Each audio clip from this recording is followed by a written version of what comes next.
glaube, ich bin unsterblich, wenn ich das gemacht habe. Wieso macht es mir so Angst, dass ich nur Horror?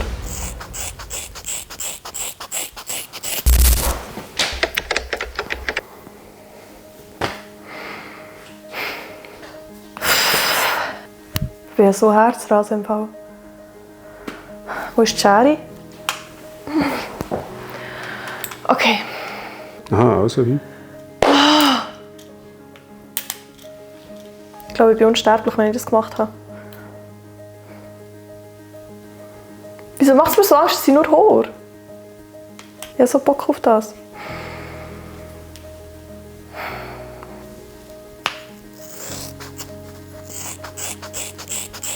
Da werden sich jetzt vielleicht fragen, oh mein Gott, wieso macht sie das? Wieso rasiert sie ihre gesunden, schönen roten Haare ab? Und glaubt mir, ich habe mich das auch gefragt.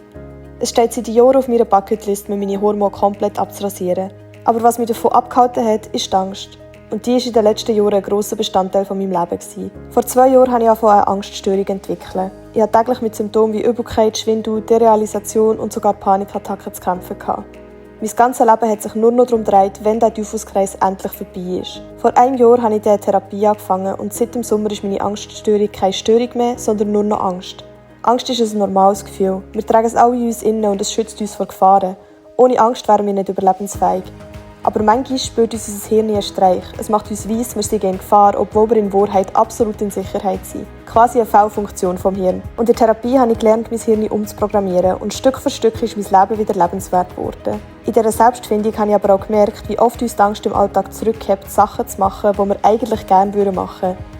Wie in meinem Fall die Frisur, die gerade am Entstehen ist. Meine Haare waren immer ein grosser Teil von mir. Ich habe sie vor 8 Jahren das erste Mal rot gefärbt, weil mein damaliger Ex-Freund gesagt hat, ihm gefällt die Farbe so an mir. Prompt habe ich auch von meinem weiteren Umfeld ausschliesslich positive Reaktionen bekommen. Männer haben gefunden, ich sei wild, weil das strahlt die Haarfarbe schliesslich aus. Und mir hat es gefallen, ein bisschen aus dem Raster zu fallen, aufzufallen und so aus der Menge rauszustechen. Ich habe schon ein paar Mal mit dem Gedanken gespielt, die roten Haare mal für eine Zeit zu ziehen und etwas anderes auszuprobieren, aber die Reaktionen von außen waren jedes Mal eindeutig. Meine Haare sind wie für mich gemacht und man könnte sich mich gar nicht mit einer anderen Haarfarbe vorstellen. Wenn ich also allen so gut gefallen, wieso sollte ich mein Aussehen ändern? Wieso einfach alle Haare abrasieren und was, wenn es dann scheisse aussieht? Und genau aus diesem Grund habe ich mich schlussendlich dafür entschieden, das Ganze durchzuziehen. Und zwar, um mir zu beweisen, dass meine Existenz nicht von Schönheit abhängig ist. Was passiert, wenn ich mir die Haare abrasiere und es sieht komplett scheisse aus?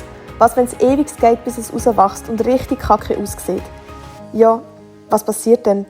Ich bekomme vielleicht weniger Komplimente. Leute kommentieren vielleicht mein Äußeres, sagen mir, dass es nicht gut aussieht. Ich werde im Ausgang weniger angesprochen und auf Social Media finden mich die Leute nicht mehr schön, sondern vielleicht nur noch lustig. Aber was, wenn das alles eintrifft? Was passiert mir? Stirb ich wegen dem? Ist mein Leben in Gefahr?